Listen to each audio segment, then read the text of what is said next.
The conclave's hall was carved from black crystal that drank light and reflected it back as sharp-edged starlight. Hundreds of delegates sat in tiered rings, their bodies a gallery of life solutions. Fur and chitin, glassy scales, gas bladders held in harnesses, eyes that weren't eyes at all. Above them, a hologram of a planet rotated in silence, its surface a bruise of volcanic ridges and poisonous seas. Overseer Threxcale stood at the central dais like a blade given posture. Tall, segmented, immaculate. His voice carried without strain. Classifications exist to prevent waste, he said. Waste of resources. Waste of hope. Waste of lives. The planet flared as he flicked 2 digits. The air around the projection shimmered with data. Class 1 through Class 7. Survivable with training. Class 8 through Class 12. Survivable with augmentation and strict planning. Class 13 and Class 14. Survivable only by anomaly or error. He paused, letting the silence swell into weight. Class 15 is not survivable. A low ripple of approval moved through the rings. Even species that couldn't emote found ways, antennae angled, membranes tightened, bioluminescence dimmed in respect. Threxcale turned toward the human delegation as if addressing a stubborn equation. Humanity has requested entry into the Nexus simulation under Class 15 parameters. He tilted his head. This request is irrational. Commander Elias Ward sat with his hands folded, looking more like a man waiting for coffee than a representative of a new interstellar power. He wore a simple uniform without ornament, only a small patch on the shoulder, a stylized earth. Ward lifted his gaze. Irrational is a strong word, Overseer. It is precise, Threxcale replied. Your species has never encountered conditions beyond Class 10 in controlled trials. You possess admirable persistence, but persistence is not physics. A Class 15 environment is designed to exceed biological tolerance within minutes. Ward leaned back. Designed by who? A murmur. A few delegates shifted, offended by the implication. Threxcale's mandibles tightened. Designed by the conclave, he said. Based on aggregated lethal thresholds across known life. Across known life, Ward repeated, like he was tasting it. Right. A delegate from the Orient Spiral, avian, silver-feathered, eyes like polished obsidian, clicked its beak. Why would you seek this, human? Ward looked at the bird-like diplomat, then at the planet. Because your tests decide who gets trusted, he said. Who gets access? Who gets watched? We don't like being measured by a scale that stops before it reaches us. Threxcale's tone chilled. Your arrogance is consistent. Ward's mouth quirked. That's not arrogance. That's calibration. A soft, static-laced voice came from behind Ward, Lieutenant Mara Keen, his second, seated half a step back. We're not asking you to be impressed, she said. We're asking you to be accurate. Threxcale's gaze pinned her. Accuracy is why this will end with bodies. Ward shrugged, almost apologetic. Then let it be educational. The conclave voted. It was not unanimous, but it was decisive. Curiosity and caution had always been siblings here. Threxcale gestured, and the dais opened like a flower revealing its heart, the Nexus interface, a ring of light and a cradle of thin air. Final warning, he said. Once engaged, the simulation will not soften. Emergency extraction triggers only upon total incapacitation. Ward rose. Understood. As he stepped toward the cradle, Keen stood too. Their small team followed, 6 humans total, each fitted in a compact survival exosuit. Pale composite armor, sealed collar, emergency filters, minimal thrusters. Not soldiers for conquest, Ward had insisted. Specialists. People who knew what panic sounded like and how to keep moving anyway. Threxcale watched them enter the ring. Your end will be quick, he promised, as if offering mercy. Ward looked back over his shoulder. Try for spectacular, he said. If we're going to die, at least make it interesting. The ring flashed white. The world slammed into them. Gravity hit first, an invisible fist that drove knees toward rock. Ward's visor filled with warnings, his suit whining as internal supports fought to keep bones from snapping. He heard Keen grunt over the squad channel, sharp and controlled. "Gravity spike," she said. "Feels like hell." Ward forced a breath. The air tasted wrong even through the filters, metallic, acrid, like burnt batteries. His suit's readout screamed about partial filter saturation, chemical load, oxygen fraction below safe. Their boots stood on black stone cracked like dried blood. Beyond their landing patch, rivers of neon green liquid moved with slow menace, glowing through fissures as if the ground itself was infected. Farther out, jagged cliffs rose into smoke, and the sky boiled with dark clouds lit from within by lightning that wasn't white but sickly teal. Ward planted one hand on the rock to keep upright. His joints protested. "Status," he said. "Keen, green." Keen answered immediately. "Suit screaming, but I'm intact." "Jules, green," came another voice, Corporal Jules Anand, engineer. "Filters holding, barely." "Rena, green. Dr. Rena Sol, medic. But my heart rate is trying to escape." The last two, Holt and Yora, checked in with clipped confirmations. All alive. All pinned under pressure. Ward's suit display ticked a timer he hadn't asked for. Predicted survival window, 90 seconds. He huffed a laugh that turned into a cough. "They're confident." Keen's voice tightened. "We should be moving before the environment decides to do something worse." As if offended by the suggestion, the wind rose. It wasn't wind so much as a cutting current, dragging ash and razor grit along the rock. The sky flashed, and rain began. Thick drops that hissed where they hit, eating into stone with tiny, smoking wounds. "Acid precipitation," Sol said. "Great." Ward pushed upright inch by inch, muscles burning under multiplied weight. "Find shelter," he ordered. "Anything overhang, anything. Jules, scan for stable ground. The lava's too close." Jules's suit pinged. "Ground stability is a joke, sir. Tectonics are active. Everything's moving." A distant roar rolled across the landscape. Not thunder. Something alive. Keen's visor highlighted motion at the edge of their sight, shapes cutting through the ash, low and fast, adapted to this nightmare. Ward caught glimpses, sleek bodies, too many limbs, plates that shone wetly with protective resin. Their eyes reflected the lava glow like coins. "Predators," Keen said. "Multiple." Ward flexed his fingers around his rifle. The weapon was standard conclave approved, non-escalatory, they'd called it. That meant it was underpowered, polite, safe. Ward disliked polite weapons. "Don't waste shots," he said. "Aim for joints, sensory clusters. Keep your spacing." The first creature hit the edge of their formation and bounced off Keen's raised arm like a battering ram meeting a wall. Its momentum should have carried it through. Instead it skidded, claws sparking on rock, and snapped its head toward her with a sound like grinding teeth. Keen fired once. The round punched into its shoulder plate and didn't penetrate. The thing didn't even flinch. It lunged again. Ward stepped in, bringing his rifle down like a club. The impact rang through his suit. The creature's head snapped sideways, and it staggered, proof it had a nervous system susceptible to blunt force even if its armor shrugged bullets. "Bullets aren't the language," Ward said, breathing hard. "Talk to it in physics."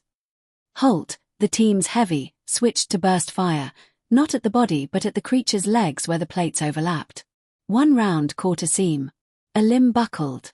The predator collapsed with a wet screech. Yora, quiet until now, pointed toward a nearby ridge where basalt formed a shallow arch shelter, she said. 20 meters. 20 meters might as well have been a marathon under this gravity. But standing still was worse. "Move," Ward ordered. They ran, slow, grinding, every step a battle. Acid rain burned on their suits, leaving steaming trails. Behind them, more roars. The predators followed, sensing weakness, tasting time. Ward's survival timer hit 60 seconds. Keen stumbled, caught herself, and barked a laugh.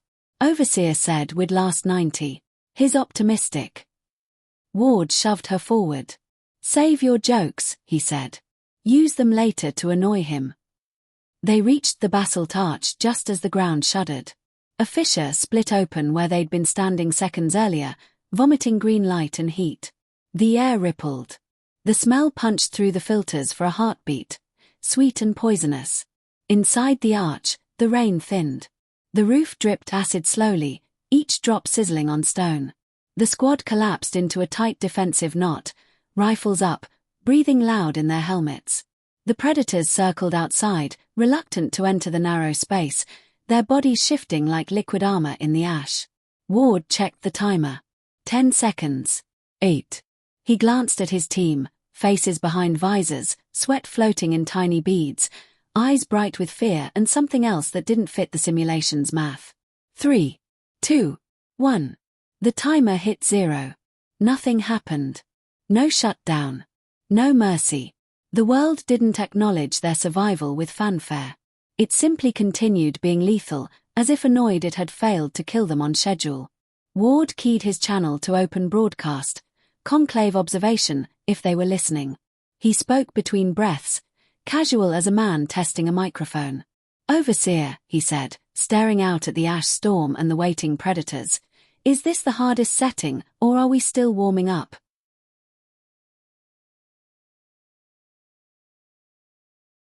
The conclave did not answer immediately. That silence was not mercy. It was calculation. Inside the simulation, the basalt arch trembled as another shock rippled through the ground. Dust drifted down in slow spirals, glowing faintly green where the lava light touched it. Ward stayed crouched, eyes fixed on the predators outside. They paced with unsettling patience, no longer charging blindly. They were learning. "Overseer's quiet," Keen said, adjusting her grip. "That worries me more than the monsters." Ward nodded. "It should." Jules shifted, pulling a palm-sized tool from his suit. "Sir, I'm seeing pattern updates. Environmental parameters are changing faster than baseline. They're not letting the sim stabilize." Translation. Holt asked. "They're tuning it while we're inside." Ward exhaled. "Of course they are." The predators tested the shelter again, one of them darting forward, scraping its plated head along the rock, probing for weakness. Acid rain hissed off its back, leaving shallow pits that steamed and sealed themselves. Self-healing. Efficient. Rena leaned closer to Ward. "We can't stay here. Filters are degrading. 2 hours, maybe less, before the air finishes us." Ward looked at the arch, then at the terrain beyond.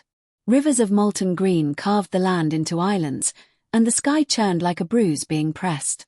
"We move before they decide to collapse this roof," he said. "Jules, find me something stable enough to stand on that won't melt or explode." Jules' fingers danced across his scanner. "There's a basalt spine about 80 meters east. Higher ground, less fissuring." "Good," Ward said. "Keen, you take point. Holt, cover rear. Yora, eyes up. Rena, stick close." They broke from cover together. The predators reacted instantly.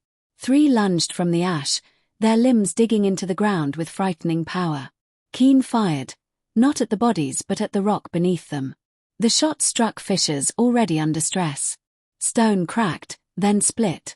One creature slipped, its weight carrying it straight into a narrow lava channel. It vanished in a hiss of steam and light. Holt didn't waste the opening. He slammed a kinetic charge into the ground just ahead of another predator. The blast wasn't large, but under this gravity it punched hard. The creature reeled, plates rattling, and Yora finished it with a precise shot into the exposed sensory cluster behind its jaw. They ran again, breath ragged, joints screaming. The basalt spine loomed closer, jagged but solid. Ward felt the ground shift beneath his boots, a subtle roll like the deck of a ship. "Seismic activities spiking," Jules warned. "They're trying to shake us loose." "Let them," Ward said. "We're better at falling forward than standing still." They reached the spine as the land behind them cracked open, swallowing ash and predators alike. From the higher vantage, Ward could see farther now. The world was not uniform chaos. There were patterns, wind currents that bent the acid rain, clusters of rock that resisted heat, narrow corridors where predators avoided stepping. "This place has habits," Ward said. "We learn them, or it kills us." Keen glanced at him. "You sound like this isn't your first Deathworld." Ward's mouth twitched. "Earth trained us. This is just louder." Above them, the sky flickered. Not lightning, data. The clouds stuttered, their movements briefly artificial. Jules frowned at his readout. "Sir," he said slowly, "the simulation's predictive models are overcorrecting. They're feeding back on our actions." Ward looked up. "Meaning?" "Meaning every time we survive, it rewrites the environment to punish the method. Faster than standard protocol." Keen laughed once, sharp. "They're cheating." Ward keyed the open channel again, not bothering to mask his irritation.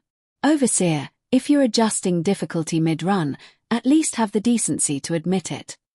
This time, the answer came immediately. "Adaptation is permitted." Threxcale's voice echoed through the air, cold and precise. "So is escalation." The ground answered before Ward could. A tremor surged through the spine, throwing them off balance. A new fissure split open at the base, and something pulled itself free. It was larger than the others, taller than Holt, its body layered with overlapping plates that glowed faintly where heat bled through. Its head turned, and Ward felt a prickle at the base of his skull, as if the thing were not just looking, but measuring. "New model," Yora said. "That wasn't here before." "No," Jules agreed. "That's a response." The creature moved, not with a rush but with certainty, stepping across lava flows as if they were shallow water. It raised one limb, and the air around it warped. "Everyone spread," Ward snapped. "Now!" The shockwave hit a heartbeat later, a concussive pulse that cracked stone and flung ash like shrapnel. Keen rolled, coming up on one knee. Holt skidded, catching himself inches from a glowing fissure. Rena cried out as her suit alarm spiked. Ward was at her side in an instant, hauling her upright. "You with me?" She nodded, teeth clenched. "Just bruised." The creature advanced, unhurried, confident in its design. It had learned from the others' failures. Armor where they'd been weak. Reach where they'd been slow. Ward studied it as they backed away, cataloging details. Heat vents along the spine. Power concentrated in the limbs. Sensory focus forward. "Jules," he said quietly, "can you overload its vents?" Jules' eyes flicked to his scanner. "Maybe. If I can get close enough to plant something." Keen shot him a look. "That thing will turn you into paste." Ward met Jules' gaze. "I won't send you blind. We distract it." Holt cracked his knuckles. "Finally." They moved as one. Holt and Keen drew fire, sending rounds and debris to keep the creature's attention. Yora picked at joints, forcing it to shift. Ward and Jules sprinted wide, circling through a narrow path between lava flows where the heat shimmered. The creature tracked them anyway. Its head snapped toward Jules, and it charged. "Now!" Ward shouted. Ward fired at the ground beneath its leading limb. The rock gave way just enough. The creature stumbled, balance disrupted. Jules dove forward, slamming a charge into the exposed vent before rolling clear. The explosion was contained but violent. Superheated gas vented in a blinding plume. The creature roared, a sound that vibrated through bone and stone, and collapsed, plates cracking as internal systems failed. Silence followed, broken only by the hiss of lava and the squad's breathing. Ward straightened slowly. His suit was scorched, his muscles on fire, but he was smiling. Keen noticed. "You're enjoying this." Ward looked out at the hostile world, at the sky that watched them like an eye. "No," he said. "I'm learning." Above them, unseen, conclave analysts stared at cascading data. Survival curves bent where they should have snapped. Predictive models bloomed and failed in rapid succession. Threxcale stood rigid, claws clenched. "This is not survival," he said, more to himself than anyone else. "This is contamination." Inside the simulation, Ward opened the channel one more time. "Overseer," he said, voice steady. "You keep turning the knobs. That's fine. But you should know something." "What is that?" Threxcale demanded. Ward watched the storm shift, already guessing where it would break next. We get better every time you try to kill us. The sky broke. Not with thunder, but with wrongness. The clouds shuddered, then tore like fabric pulled apart by invisible hands. Light spilled through the rips in sharp angles, bending as it fell, stretching shadows into impossible lengths. Ward felt it immediately, a pressure behind the eyes, a crawling sense that time itself had lost its footing. Temporal instability, Jules said, voice tight. That's not weather. Keen steadied herself against a slab of stone. They're done pretending this is a planet. Ward watched the horizon flicker. Sections of terrain blurred, then snapped back into place a few meters off from where they'd been. Lava flows hesitated, reversed direction, then surged forward again, hotter than before.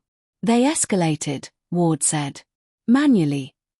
As if summoned by the word, Threxcale's voice cut through the air, stripped of ceremony. You requested a harder version, Commander Ward. The Conclave has obliged. The ground beneath them shifted, not cracking this time but folding. A ridge collapsed inward, reshaping itself into a basin. Wind screamed through the sudden canyon, carrying ash that burned even through sealed suits. Rena gasped. This isn't just hostile, it's correcting. Jules nodded grimly. The simulation's no longer trying to kill us fast. It's trying to remove options. Ward felt a flicker of admiration under the fear. Smart. Keen shot him a look. You admire the thing trying to erase us. I admire the effort, Ward replied. Means we matter. The predators returned, but they were not the same. These moved differently, slower, deliberate, bodies altered to counter earlier tactics. Armor layered where seams once were. Eyes recessed, protected. They spread out, cutting off retreat routes with practiced ease. They're coordinating, Yora said. That's new. Ward raised his rifle but didn't fire. They're learning from us. Which means we can learn from them. Holt snorted. You planning to ask one for lessons? No, Ward said quietly. I'm planning to break their assumptions. The first attack came not from claws but from the ground. Spines of stone erupted upward, impaling where they'd stood seconds earlier. Keen dove aside, rolling hard. Jules wasn't fast enough, his leg clipped, suit sparking as he hit the ground. Ward was there instantly, hauling him up. You good? Functional, Jules gritted out. But that was predictive. It anticipated our movement. Ward's gaze sharpened. Then we stopped being predictable. He switched channels. Everyone, scatter. No formation. No symmetry. They moved like spilled mercury, each choosing a different path, breaking every pattern they'd used before. Predators hesitated, their coordination faltering for a critical second. Ward sprinted toward a lava shelf that sloped dangerously close to a drop. He heard Keen's startled laugh over the channel. You're insane, she said. Adaptable, Ward corrected, leaping. The heat slammed into him as he landed, suit alarms flaring. He slid, boots scraping for purchase, and fired downward. The shot struck a brittle crust, collapsing it into a surge of molten green. Two predators lunging after him misjudged the distance and vanished in a plume of steam. Across the field, Holt roared with effort as he used his mass to shove a creature into a collapsing fissure. Yora moved like a ghost, striking and vanishing, never staying long enough to be targeted. Rena dragged Jules into cover, sealing his damaged suit with practiced speed. Above them, the sky fractured again. This time, pieces didn't fall, they hung, frozen, shards of cloud and light suspended like a shattered mirror. Jules stared upward, breath shallow. They're throttling time locally. Slowing reaction windows. Ward followed his gaze. He could feel it now, a drag-on movement, like running through thick water. His thoughts stretched, each second heavier than the last. Threxcale, Ward said into the open channel, voice calm despite the strain, you're burning your own system. This is containment, Threxcale replied. The composure was still there, but thinner. Your species destabilizes controlled parameters. That cannot be allowed. Ward ducked as a predator lunged, Its strike slowed just enough for him to sidestep and bring his rifle butt down on its skull. The impact echoed strangely, sound lagging behind motion. "You built this to end things cleanly," Ward said, breathing hard. "But we don't live clean." The environment responded violently. Gravity surged again, pinning them low. The suspended shards in the sky shattered, crashing down as waves of compressed force. Stone vaporized. Lava geysers erupted, spraying arcs of green fire. Keen cried out as she was thrown against a rock. Ward felt his own ribs protest as he hit the ground, vision blurring. For a moment, just one, the world felt too much. Too fast. Too heavy. Then Holt laughed. It was a raw, barking sound, half hysterical, half defiant. "Is that all?" he shouted, pushing himself upright. "I've had worse training sims." The sound cut through the chaos like a blade. Ward felt it too, a spark catching, spreading. Keen pushed herself up, grimacing. "He's not wrong," she said. "This still feels scripted." Ward smiled despite the pain. "Because it is." He keyed the team channel, voice steadying them. "Listen to me. This place reacts. It punishes success. That means it expects optimization." Jules blinked. So we stop optimizing," Ward said. "We go inefficient. Wasteful. Messy." Rena frowned. "That's not a strategy. It's a human one." They moved again, but not with precision. Holt charged when retreat made more sense. Keen doubled back unexpectedly. Yora threw a shot wide on purpose, triggering a rockfall that crushed a predator aiming elsewhere. Jules overloaded his scanner, flooding the area with false data. Rena deliberately slowed, forcing the system to misjudge timing. The simulation stuttered. Predators lunged too early or too late. Environmental hazards triggered in empty space. Gravity spiked where no one stood. Ward felt it, the subtle shift, like a machine losing its rhythm. Above, in the conclave chamber, alarms bloomed across the displays. Predictive graphs twisted into knots. Feedback loops screamed warnings. "They are not converging," an analyst said, voice rising. "They're diverging." Threxcale stared at the data, mandibles trembling. "That is illogical." Inside the storm, Ward planted his feet and looked up at the broken sky. "Here's the thing, Overseer," he said softly. "You built a world to be solved." The ground trembled as if listening. "We don't solve worlds," Ward continued. "We survive them long enough to change." The simulation shuddered, not violently, but uncertainly. For the first time since they'd arrived, nothing attacked. The predators withdrew, melting back into the ash. The lava flows slowed. The sky's fractures stabilized, hanging like scars instead of wounds. Keen lowered her weapon, breath shaky. "Did we win?" Ward shook his head. "No." Jules looked at him, eyes wide with understanding. "We confused it." Above them, Threxcale said nothing. For the first time, the conclave had no immediate response. And that, Ward knew, was far more dangerous than any weapon.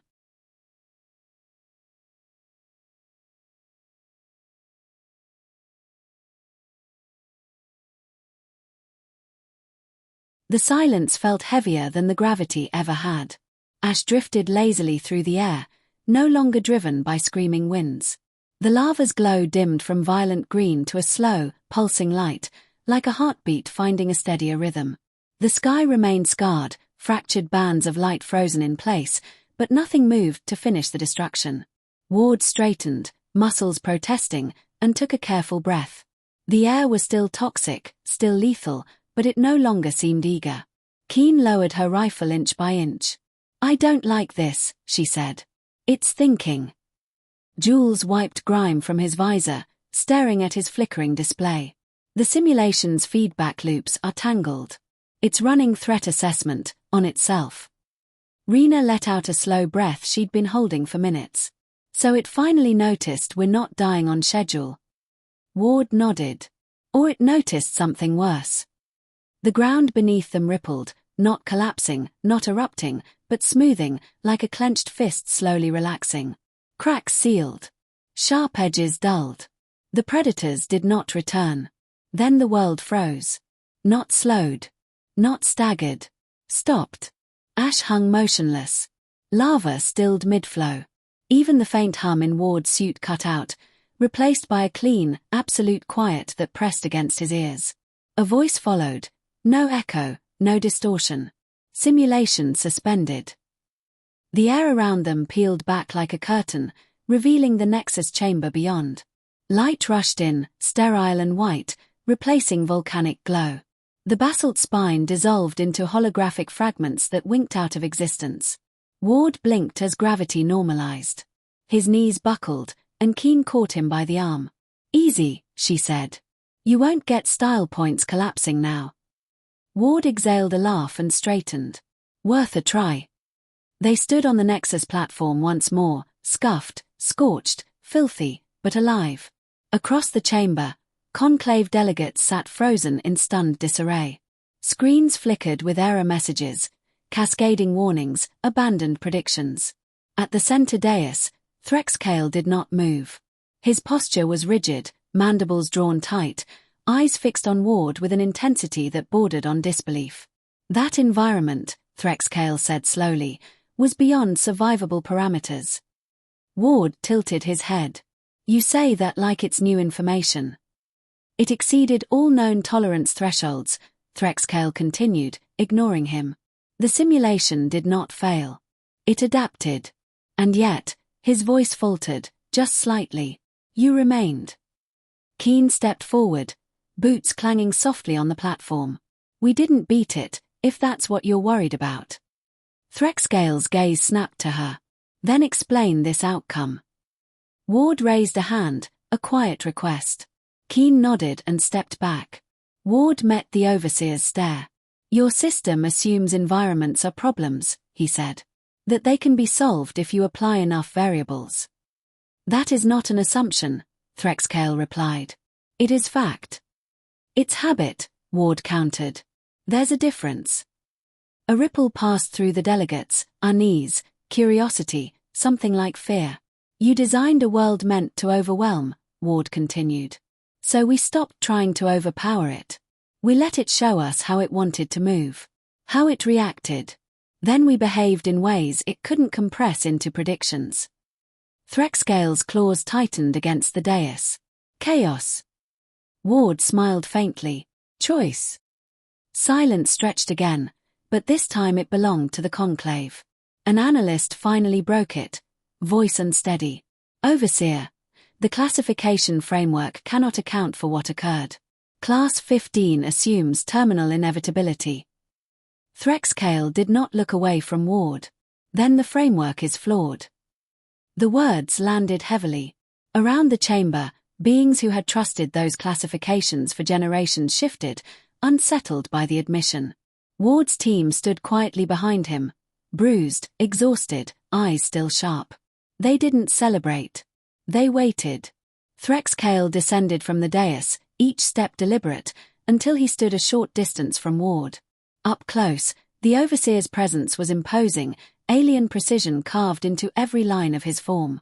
You endangered your species, Threxcale said. You could have been erased. Ward shrugged. That's always been true.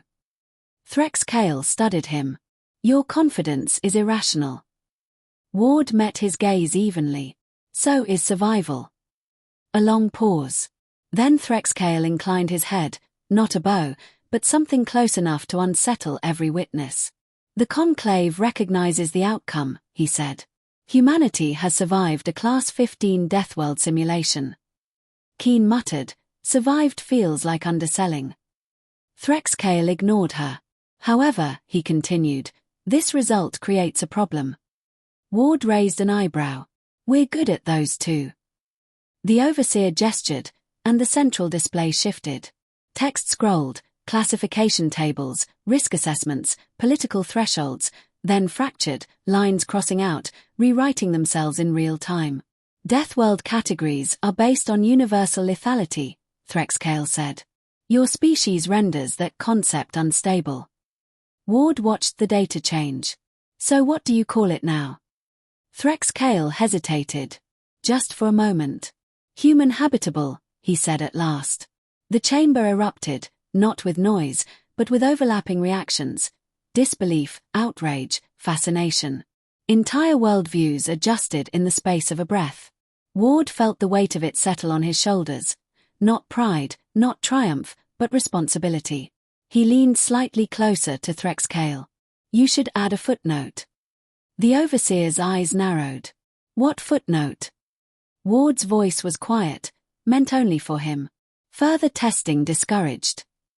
Threxcale studied him for a long moment, then looked back at the shattered framework hovering above them. Yes, he said softly. I believe that would be prudent. The Nexus lights dimmed as systems powered down, simulations locked behind layers of new restrictions. Humanity's trial was over, but its consequences were just beginning. As the delegation dispersed, Keen nudged Ward. So, she said, what happens now? Ward looked once more at the place where Deathworld had tried, and failed, to define them.